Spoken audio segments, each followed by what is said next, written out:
So Got my popsicles back. Yes. They finally had more. So a bit of good news.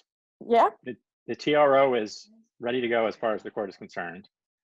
Now, of course, we still have to have the MOU signed before it actually can go. But I've been told that the MOU paperwork is maybe coming today. So. this is great news. My fingers are crossed.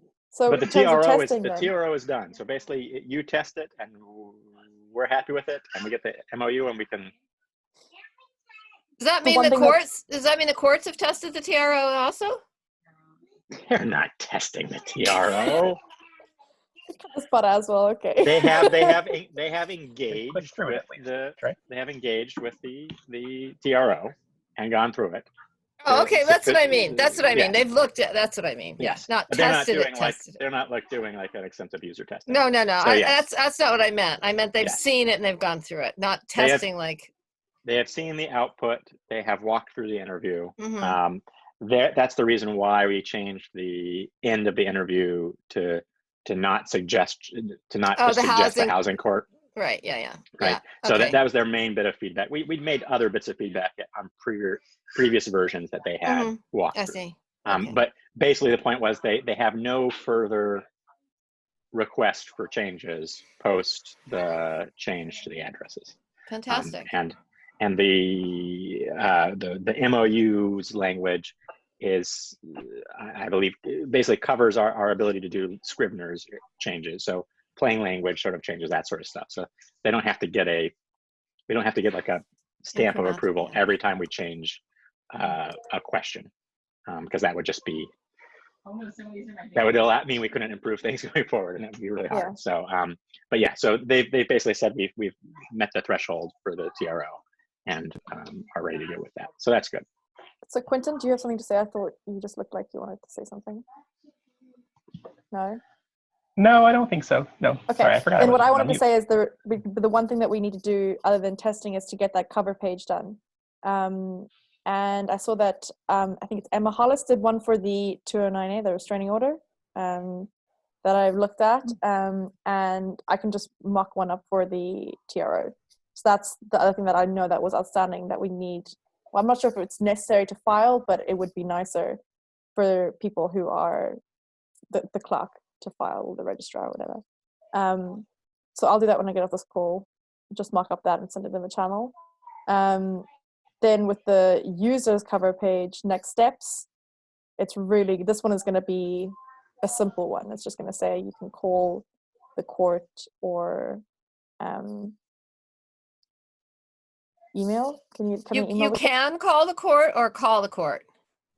Call the court. Surely the courts, if the court hasn't gotten back to you in X amount of hours, then they should call the court. Is that the MOU language says that if you have 48 hours. Right. For 209As or for TRO. 209As is going to be a TRO. 209A is going to be a special thing we still got to figure out. But the generic language for all other forms should be in the next business day. If they have not returned your call by the close of the next business day. I believe that is the language we landed on. Okay. So that's that on that front. And then I can't think of anything other than testing that's going to be a hindrance in getting this out, other than the MOU. Basically, we've done a couple of tests. We've got 7 test cases.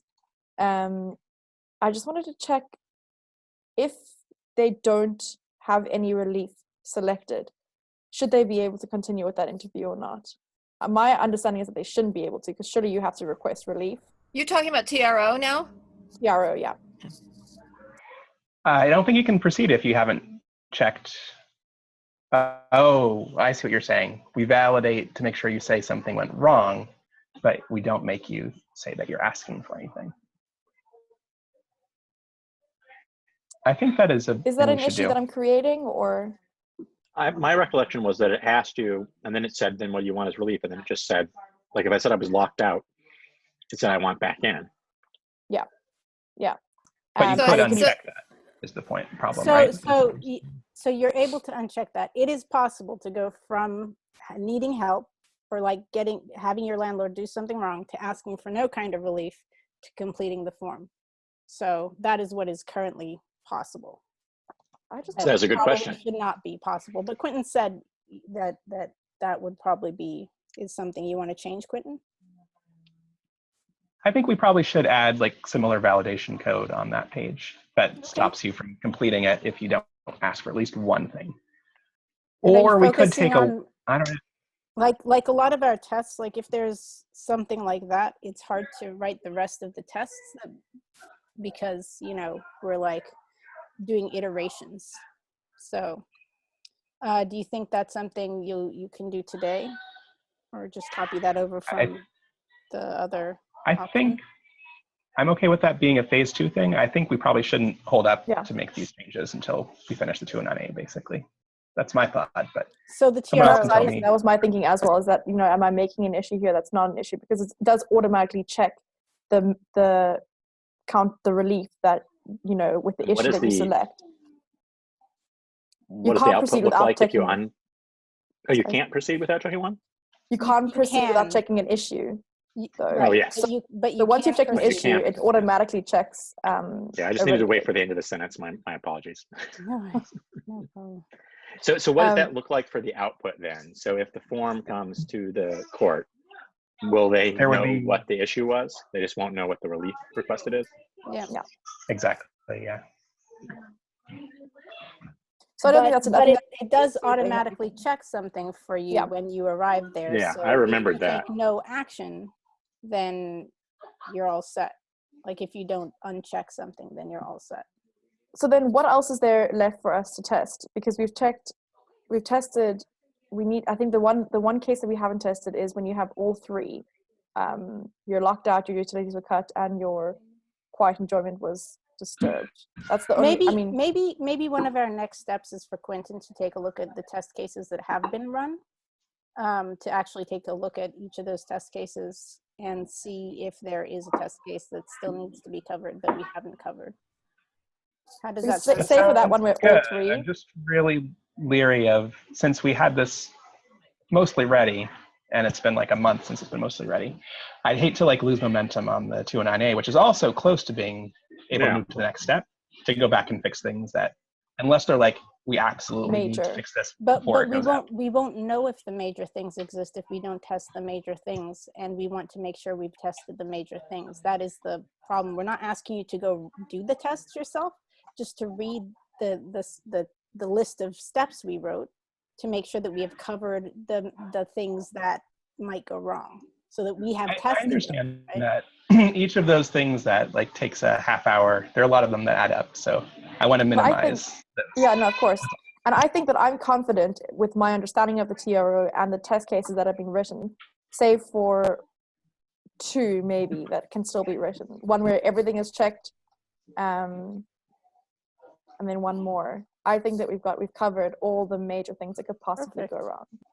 So if that's the case, and the bugs that we're getting back are minor bugs that aren't going to impinge on the actual minimum viable product, then I think we finish the testing today or tomorrow, and we say we're ready. Sure. Yeah, I think we can have an MVP and be ready, and then I think, well, we'll see how quickly the paperwork goes, but we may be able to launch on Monday with the TRO. I think that would be the thing to think and then about. The 209A, I saw that you did the split, that we could skip parts for the testing, which looks really cool. So that we can test isolated aspects of the interview guide. It's hard to switch. We're calling it a guide. Yeah. Sure. I think it's good. There's lots of names for this. There's like 10 synonyms that we kind of identified in this paper we did recently. It's a good one though. Yeah, so that will be a good way to test like really isolated segments. You still need to test it all together because there could be some bugs that are covered up by that. That's all. Yeah. So we do the isolated tests. We write the test cases isolated, and then we can merge those together. I think that's probably, or alternatively, we write one big test case and then split those out into the separate variations. I think the first one makes a bit more sense as far as an approach goes, like a sensible approach to writing them out.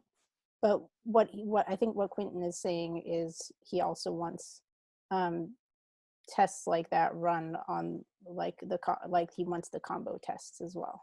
Yeah, so you go through the whole process.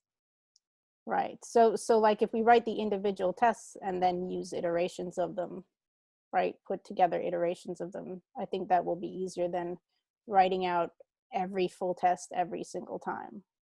You know? Okay, so no, I think my suggestion wasn't to write out every full test every single time. It was to write one big full test like I did for the tiara and then separate it out. But this is semantics. We can figure this out later. Yeah, I think I'm not getting the same thing out of the words. That's all right. So we can do the separate testing, and I think that's something we should start with now, is starting to write those 209A tests, because ideally we want to get those. I mean, is that separated thing ready to be tested? Can people start running tests on that? They can. So some things may still move around. So I'm not sure what level of detail the tests are. If they are saying like this screen comes out in this next order, probably doesn't make sense to do that yet. If it's about like language on the screen or even certain checkboxes being there, that probably doesn't make sense to do yet. But so what does make sense to broader picture stuff that says, you know, this is filled out in the form when I check this, or that the right follow-up question comes even if it's not in an exact order. Okay. I don't know. That so all Caroline, these questions are asked. That all these questions are asked at one stage. That's what we basically want, right? So we can change the format of the tests a bit. Sure. No, go ahead, Caroline. I thought you were about to ask me about where I am. So I've rearranged the order of the relationship questions because they were a little bit awkward. And we had, when we tested before, it was important to have they were clustered together because people didn't know how to answer some of the questions if the right questions weren't together. And I'm hitting a programming error about string integer or something or other, which I'm trying to figure out. But I'm like this close to getting that. And then I thought, once that's done, I'll push that to the branch, or that I'm not sure where I'm when I'm ready, I'll call either you or Michelle and say, okay, I'm ready to push this. Where do I go? Where is this supposed to go, to a branch of a branch? Or where do you want that to, where should I send that? Sure. We might have different philosophies about how we do it, but one of us will definitely give you an answer. Yeah. So do you have a preference, Quentin, because you gave me maybe the GitHub thing was for issues. I think it makes sense to, no, it was for doing the branch. So, okay. Make a new branch off of the stitch up, right, and then do a pull request to merge your changes into the stitch up branch. So when I do a GitHub thing, I've pulled from the stitch up. When I do GitHub, will it allow me to pick a branch? I can walk you through. Just one question, Michelle. It's just this one question. Is that right? You can make a new branch. You can make a new branch. Is what you do. Well, that's a different. I don't know 100%. Maybe you know, Michelle. I think because you already have a branch in your own fork. That's what you're saying, right?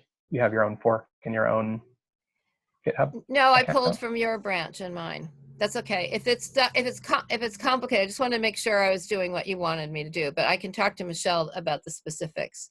I believe I understand what Quentin is describing. You pulled into your playground, but you didn't commit it anywhere yet, so it doesn't live in your GitHub yet. Okay. Right. Yeah. Then when you push, now you have permission. It should allow you to push to a new branch.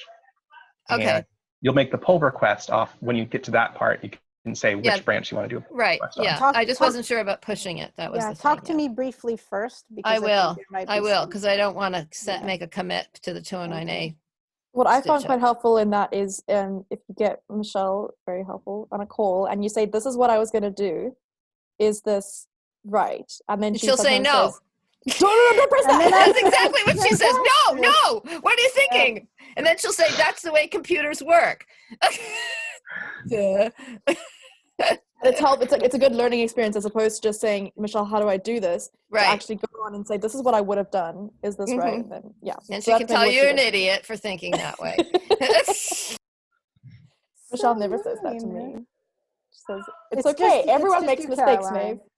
Maeve. Okay, so to get back on track, the 209A, Kate, do you have anything? I know you had that call with Laura, was it yesterday? Yeah.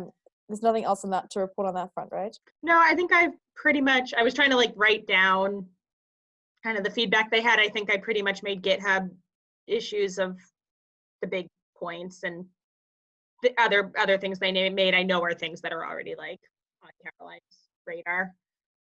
And that, Okay. language stuff that I know Caroline's doing. I think we'll probably do a repeat of what you did with the walkthrough, but with a different audience, hopefully early next week. Yeah. And that'll probably be hopefully for the court audience. And then we'll hopefully get a little bit of feedback there. And then if we're super lucky, soon get everything ready. Yeah, they were impressed. I mean, it looks good. I think it looks really good. My gran thinks it looks great as well. So if that counts for anything, she says I could even use it. So that's the most important audience. That's really good. Yeah. Mm-hmm. And I love what you did with the defendant information form with like all the options. I don't know who that was, Oh, but good. I really like that. I hope I didn't leave anything out, but yeah. No, it was pretty comprehensive. She was like, "Oh, like give him a big tattoo," and so like writing that in. It was like, what'd you make Quentin? I was like, why would you do that to him? no, and like describing the defendant. It was like, yeah, that makes That's like, yeah, it's kind of fun. Lanky, stocky. Yeah. So where is that lanky? Where'd the lanky come from? I googled like how to describe a suspect, and that was. Oh my god! I saw that and I thought, where did that come from? That's amazing. That's good. It gives people who can't think of how to describe. Yeah. It gives them options to think. Yeah. To see what he fits into or she. Yeah, it did feel like something you'd see on like a police report too. Mm-hmm. Good job, Quentin. Yeah. Okay, so then what we're going to start doing is the testing for the 209A. We're going to start trying to write a test case. But the one thing that concerned me, and maybe it comes up again here, is that we've written a test case on the TRO, and then all of a sudden the screens switched order. So the name of the landlord came up at a different time, and I'm not sure why it did you. Maybe we need to stop. Yeah, the username actually started coming the like contact information started coming in the middle of the interview. Yeah. Which is I'm just going to why flag the I screen do. order does matter sometimes, but we've got 9 minutes. Yes. Okay. I think that had to do with us changing the court order selection. I don't think it came. Well, tell me if this is what happened. Did the address used to come before the outcomes after? Maybe you're trying to remember what happened, but if that's what happened, it has to do with the court selection no longer requiring your address before it tells you which court you can file in. So I think before it asked about courts and all the information, and then it asked about username at the end near the signature, like your name and address. And then I think more recently it's switched and it asks about your information and then some more about the courts or the landlord or something like that. Is that it, Maeve? Okay, I'll tell you now because we have the test cases written out. This is where they come in. Okay, so it started out with okay. It said what was the date that this happened on, what happened, who's your landlord, what are you asking the court to do, what is your contact information, what court is your case being heard in, what is your name, what is the landlord's address, what is the phone number of your landlord, when do you plan to file these forms. That was the flow previously. And now, if I recall correctly, and I'm guessing that you're correct, Quentin, in that because of the court locator, the automatic court selection has been taken out, the order of those questions has just been switched around. I don't know if it makes that much of a difference, though. It just takes up how we're going to test. Well, I do think that we were trying to put the request for your personal information, your contact information and name and such last. That was my understanding. Which is what it should do. Is it doing that now, Maeve? Before it had to be asked before we asked for which court you wanted to use. Yeah, no, And I now think it no longer is, but should come last. That's the only change that would make sense based on what changed in the code. I'm very conscious that we only have 7 minutes now. So can I just check this when we get off the call, and then I'll message in the code channel about this. And then for the 209A test cases, what I was thinking is that we could have questions that need to be asked with a bold block around them, so we can shift up and down which is going to, you know how you We Michelle, can talk about that separately. I think not in Okay. these 7 minutes. Okay, But well, we can talk about how to make that format more flexible. okay, 6 minutes. Anyone else want to say anything urgent? We've got a new volunteer called Chandler who's from BU, and he's going to volunteer quite a lot of time. He said 25 to 35 That's great. hours. And he has experience on GitHub. That's I know. exciting. So he's not scared. So I'm going to try and get him on the testing thing now, Michelle, so maybe we can talk about that. We've got some test cases that still need to be run. Speaking of which, I'll probably start drafting that job listing this afternoon. I'm gonna So write my I'll, if people want to get stuff in. Yeah. It's only me. I think I don't that have the has to do brain it. power to like edit. That's okay. You or dropped a lot of ask, stuff in there, But yeah. and it's I hope okay it's even if you useful. dupe it. It's it's fine. Okay. Well, that's all from me for Not today. that edited. I've got some stuff that I want to put in the Slack, but other than that, I think that's all for the meeting. I think so, and I know I say this every week, kind of a joke, but I think next week we'll actually launch. Okay. Okay, Fingers David. crossed. I'm excited. Ever optimistic. We got approval on one form now, so that's something. That's good. Yeah. That Don't is forget good. to crop out the beginning of this interview. This Oh yeah. Who do you end. have? Who are you looking for in the courts this to part, approve too. the 209A? Would it be Katie Fabrizi? The No, courts will figure out who they No, want. I'm just saying because It's not one person. no, okay, but I'm just saying is that Katie Fabrizi, I can't remember who the other judge is, did look at the A to J author 209A and approved that when we were there. And so Okay. so I'm saying that we may be good. You know, we may be a little bit ahead of the game because I'm pretty sure since she's the DV coordinator at the trial courts that she would be one of the people that would be. And so and then there's Wendy Dwyer as well. So I think we're good with that, knowing that they've already Yeah, approved some of the unfortunately, stuff we've done. I don't think it's judges that are the problem. No, these are, administrators, yeah. So we crop out the beginning and the end of this video. David, if you want me to do that. I'll do sing that, but along. now we're gonna have to crop out the end because you keep talking about the beginning. What was that? Sorry. Okay. No, okay, Time just is up. so I don't have to crop out the end. I was telling colorful stories about my podcast and my law school life. It's just not necessary there. There we go. Okay. Covered. Awesome. All Bye, right, guys. nice I'll to talk to you on see Slack. y'all. Yep. Talk to you later. Bye. Cheers.